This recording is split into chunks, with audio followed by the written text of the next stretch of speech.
Hello friends, welcome to my YouTube channel UP 78 class. तो आप सभी कैसे हैं? आशा करते हैं आप सभी लोग अच्छे होंगे। और डेली वीडियो हमारी जो हिंदी की क्लास 12th की आ रही है, आप सभी वो देख रहे होंगे। बीच में आपको 2-3 वीडियो नहीं मिली है, उसके लिए आपसे क्षमा चाहते हैं, लेकिन अब आपको डेली वीडियो मिलेगी। और SST की वीडियो हमारी ये है। SST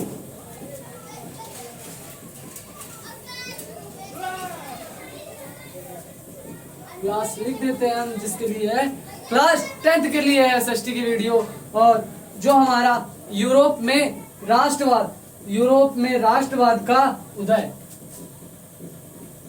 यूरोप में राष्ट्रवाद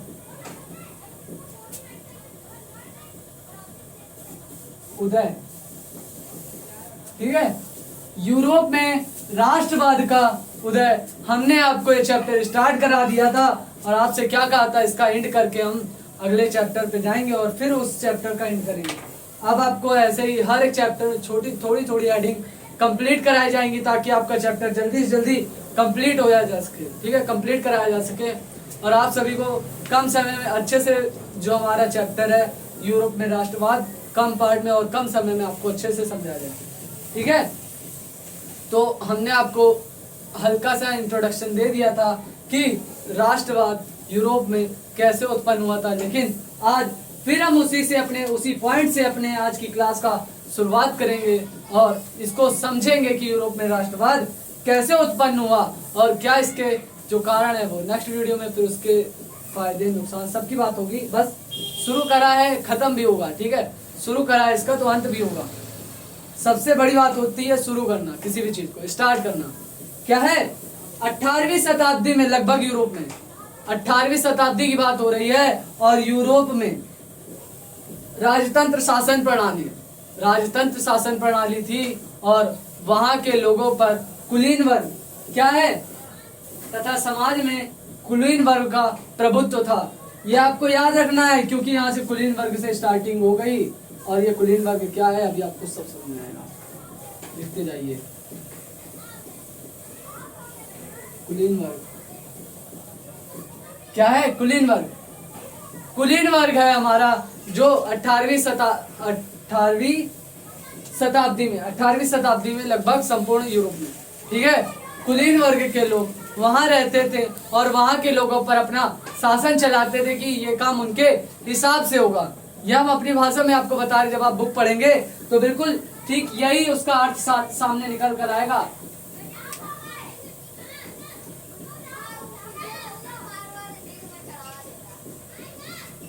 और जो साधारण जनता की दिशा थी वो ठीक नहीं थी। इसी कारण जो कुलीन वर्ग के लोग थे वो अपनी मनमानी करते थे और वो अपने हिसाब से वहां का जो काम होता था, कोई भी काम होता था तो वो अपने हिसाब से करवाते थे। कुलीन वर्ग के लोग जनता पर विभिन्न प्रकार के अत्याचार करते थे। अब जब जानते हैं अत्याचार की बात आ गई तो आप अपने भारतीयों को ले लीजिए और उस टाइम चले जाइए जब आजादी नहीं थी, अंग्रेजों के समय में। वैसे ही कुलीन वर्ग की बात हो रही है और ये किसमें आ गया है? यूरोप की क्रांति में, यूरोप के राष्ट्रवाद के उदय में इस पॉइंट से शुरुआत करी जा रही है। कुलीन वर्ग जो हमारा यूरोप में था वो कई प्रकार के विभिन्न प्रकार के अत्याचार करता था और उन्हें किसी भी प्रकार की स्वतंत्रता नहीं थी। मतलब यूरोप वासियों को किसी भी प्रकार की स्वतंत्रता नहीं थी। आप सभी जानते हैं जब हमारे जो भारत में अंग्रेजों का जब कब्जा था तो आप सभी जानते हैं कि क्या उनका कुछ चलता था? भारतवासियों को नहीं चलता था।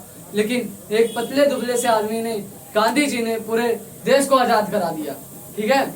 उनके साथ कई क्रांतिकारियों ने भी अपना बलिदान दिया, आप सभी जानते हैं। वैसे ही आप सभी जानते हैं जब किसी राज्य में आपके घर में कोई बड़ा होगा तो अभी किसकी चलती है? अभी खाली उसी की चलती है।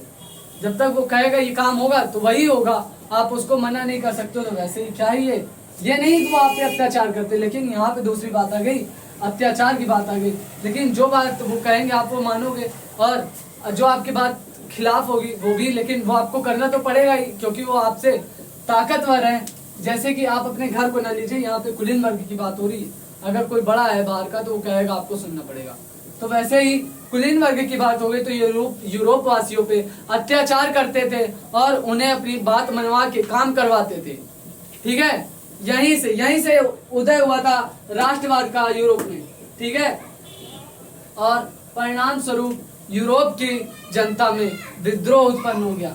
यूरोप की जनता में विद्रोह इसलिए उत्पन्न हुआ, हमने आपको फिर बताते जा रहे हैं, जब जहां आपके मन की नहीं हो रही है तो वहां आप विद्रोह करोगे। अगर आपने कहा है कि रन आउट नहीं है तो रन आउट नहीं है आपकी तरफ से, भले आप रन आउट हो, ठीक है, आप कहोगे आप उससे लड़ जाओगे, लेकिन वही बात है ना, यहाँ पे विद्रोह हो जाता है, लड़ाई हो जाती है।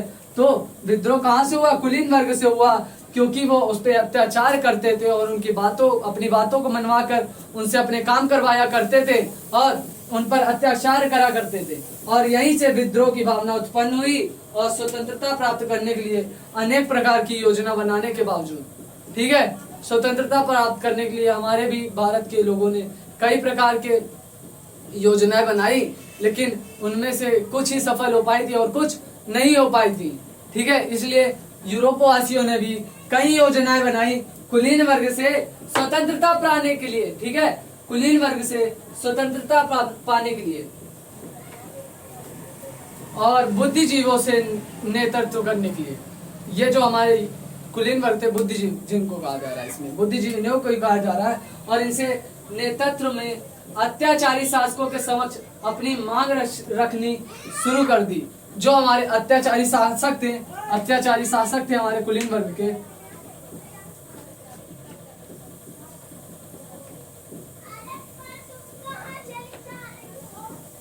अत्याचारी शासक, ठीक है, अत्याचारी शासक थे, उनके सामने अपनी भावना प्रकट करना शुरू कर दी कि आप हमारे देश में हैं तो आप हमारी भी तो बात सुनिए। आप सरकार चला रहे हैं, चलाइए, लेकिन कुछ हमारे हिसाब से भी तो चलाइए। लेकिन कुलीन वर्ग तो कुलीन वर्ग था, उन्होंने उनकी बात बिल्कुल नहीं मानी, क्योंकि यूरोप वासियों की, और वो अपना काम करवा रहे थे उनसे, किनसे? यूरोप वासियों से। और यहीं से विद्रोह उत्पन्न हो गया, जब आपकी बात कोई मानता नहीं है और वहीं से विद्रोह चालू हो जाता है। अगर आप किसी से कह रहे हैं कि ये काम ना करिए और वो बंदा मान नहीं रहा है आपकी बात, तो आप उससे लड़ जाएंगे। तो वैसा ही यहाँ पर कुलीन वर्ग के लिए भी है। अत्याचारी शासक जो थे उनके सामने यूरोपवासी कहते थे कि प्लीज हमारे भी कुछ जो बात है उनको भी सुनिए, उनको भी मानिए, लेकिन कुलीन वर्ग के लोग उस बातों को नहीं मानते थे और अपनी मनमानी करते थे, और जिससे यूरोपवासियों के अंदर बड़ी क्रांतियां भी हुई, जिससे यूरोप के अंदर बड़ी क्रांतियां भी हुई। और इसका एक छोटा सा कारण था कि जो कुलीन वर्ग के लोग थे उन पर अत्याचार करते थे। किन पर? हमारे जो यूरोपवासी थे उन पर अत्याचार करते थे और उनकी बातों को नहीं मानते थे। आप सोच रहे होंगे ये पैराग्राफ बिल्कुल छोटा से, लेकिन आप जब इसको पढ़ोगे हमारी भाषा में बिल्कुल शॉर्ट करके बताया जा रहा है। और इसमें हेडिंग क्या है? फ्रांसीसी क्रांति और राष्ट्रवाद का विचार। ये पाठ की रूपरेखा है, किस रूपरेखा में तैयार करा गया है।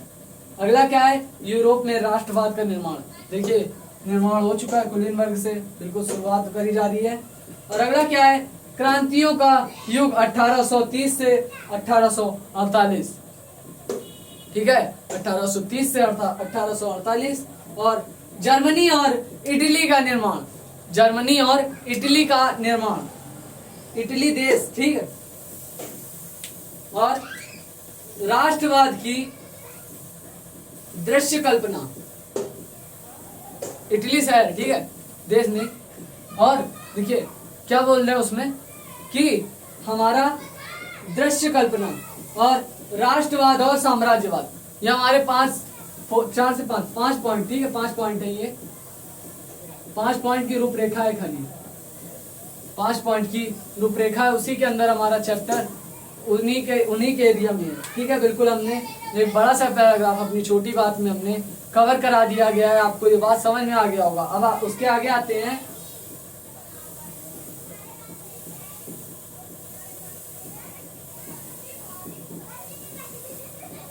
यूरोप का अब एक ही रूल था, यूरोप को अब एक ही अधिकार चाहिए था कि जो हमारे कुलीन वर्ग के लोग थे वो उनसे आजादी पाना चाहते थे और अपना अधिकार लेना चाहते थे। जाहिर सी बात है, आप किसी के घर गए और उस पर अपना कब्जा करेंगे तो वो क्या चुप बैठेगा? बिल्कुल नहीं चुप बैठेगा, वो भी एक्शन लेगा आपके खिलाफ। तो वैसा ही हुआ यूरोप में भी। और जो यूरोपवासी थे वो अपना अधिकार लेने के लिए विद्रोह कर दिया, और विद्रोह से क्या हो गया, क्रांति होती है। हमने आपसे शुरुआत ही वही कहा था इस चैप्टर की शुरुआत में, कुलीन वर्ग से वो भिड़ गए, लड़ गए, और उन्होंने क्या कहा, हम विद्रोह करेंगे और हमें अपना अधिकार चाहिए, अपना अधिकार चाहिए। आप हमारे घर में आके हम ही को आंख दिखा रहे, ये बात सही नहीं है, ठीक है। ये कहा उन्होंने, मतलब कि आप सिंपल वर्ड्स में हमारी जो लाइनें हैं उसको कवर करते चलिए, ये आपको तभी समझ में आएगा आप अपनी भाषा में समझोगे, ठीक है। और वो चाहते थे सभी प्रकार की विचारधाराओं में उन्हें स्वतंत्रता प्राप्त हो। किनको, यूरोपवासी को सभी विचारधाराओं में स्वतंत्रता प्राप्त हो। इसके लिए वो विद्रोह कर रहे थे। किसके लिए, उन्हें सभी प्रकार की विचारधाराओं में स्वतंत्रता प्राप्ति हो, इसके लिए वो विद्रोह कर रहे थे। और यूरोप में राष्ट्रवाद अनेक रूप में सामने आया, अब आप जब ये चैप्टर नहीं पढ़ रहे हैं तो आप जो हम बताते जा रहे हैं आप उनको ध्यान से सुनिए।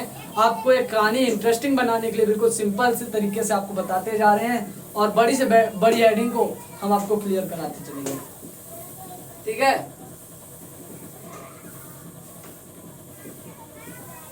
अनेक रूप सामने आए, और इसी प्रकार इसी राष्ट्रवाद की जीत हुई थी, ठीक है। इसी राष्ट्रवाद की जीत हुई है। और ये कैसे हुई है, सुनिए। उनके देशों में राजतंत्र राष्ट्र बन सके,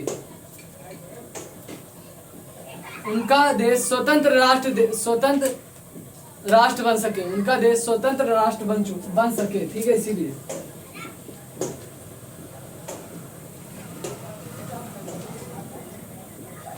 आप ये चाहेंगे ना कैसे उसको अपने जल्दी इस घर से अपने बाहर भगाएं कि हमारा अधिकार हो सके हमारे घर पे, वैसा ही हुआ, विद्रोह करा। और वो चाहते थे कि हमारा स्वतंत्र राष्ट्र हो जाए ताकि सब खुली सांस ले सकें और आराम से अपना, जैसे कि अपने आज़ाद स्वतंत्र भारत में रहते हैं वैसे भी यूरोपवासी स्वतंत्र रहना चाहते थे। यूरोपवासी तो वैसे जैसे कि उनको भी स्वतंत्रता चाहिए थी यूरोपवासियों को, और उसी की बात कराई जा रही है आपको। यूरोपवासी भी स्वतंत्रता से जीना चाहते थे, तथा साम्राज्यवादी देशों के अधीन देश भी एक एक स्वतंत्रता होते चले गए। मतलब जो उनके अगल बगल के देश थे वो अपना स्वतंत्र होते चले जा रहे थे, और यूरोपवासी देख रहे थे कि ये कुलीन वर्ग आके पूरा सिस्टम मिला के रख दिया है कि वो जाने का नाम ही नहीं ले रहे हैं, और उन्होंने अपना अत्याचार बढ़ाया हुआ है और वो उसी पे विद्रोह कर रहे हैं। आपको समझ में आ रहा होगा, हम आपको हेडिंग एक बार क्लियर कराते चल रहे हैं शुरुआत से। अगर आपको समझ में आ रहा है तो आप प्लीज कमेंट में लिखिएगा जी सर, ठीक है। जी सर समझ में आ रहा है। और अपने देश में एक एक करके स्वतंत्रता कराते हुए चले गए। आप वो उतने टाइम यूरोप को छोड़ के बाकी सभी देशों में एक एक करके स्वतंत्रता मिलती जा रही थी। यूरोपवासी ये सब देख रहे थे, और वो भी चाहते थे कि उनका भी देश, उनका भी राष्ट्र स्वतंत्र हो और स्वतंत्र राष्ट्र बन सके। उन देशों के नागरिक सभी आवश्यक अधिकार स्वतंत्रता प्रदान की गई। और जाहिर सी बात है, अगर वहाँ का देश, कहीं का देश आजाद हो जाएगा तो उनको क्या मिल जाएगा, स्वतंत्र अधिकार मिल जाएगा, और जो चाहे वो कर सकते हैं। वो अपने देश में हैं और वहाँ पे किसी का राज नहीं है, जो वो चाहेंगे वो करेंगे, ठीक है। ये होती है आज़ादी, ठीक है। इसीलिए वो विद्रोह कर रहे थे, किसके खिलाफ, कुलीन वर्ग के। और अगला क्या है, ऐसे इस प्रकार यूरोप में राष्ट्रवाद का उदय होने का कारण ही राजतंत्र और साम्राज्यवाद में वृद्धि के विरुद्ध उनके विद्रोह और क्रांतियां हुई, और यूरोप में राष्ट्र राज्यों की स्थान संभव हो सकी। यह हमारी एक बड़ी सी हेडिंग कंप्लीट हो चुकी है। और जिसने हेडिंग नहीं पढ़ी है बुक से, पहले आप इसको पढ़िए, और हमारी स्टोरी से आपको बिल्कुल क्लियर हो जाएगा। और जब आप चैप्टर पढ़ोगे तो आपको बिल्कुल क्लियर होके आएगा कि हाँ, ये पैराग्राफ में क्या कहा गया। मेरी बातें बिल्कुल सटीक है, टू द पॉइंट है, आप उसमें जोड़ लीजिएगा और फिर बताइएगा ये पैराग्राफ आपको समझ में आया कि नहीं, और कमेंट बॉक्स में लिख के जाइएगा जी सर। और इसकी आगे के जो टॉपिक्स हैं नेक्स्ट वीडियो में आपको मिलते हैं नेक्स्ट वीडियो में। तब तक के लिए जय हिंद, जय भारत।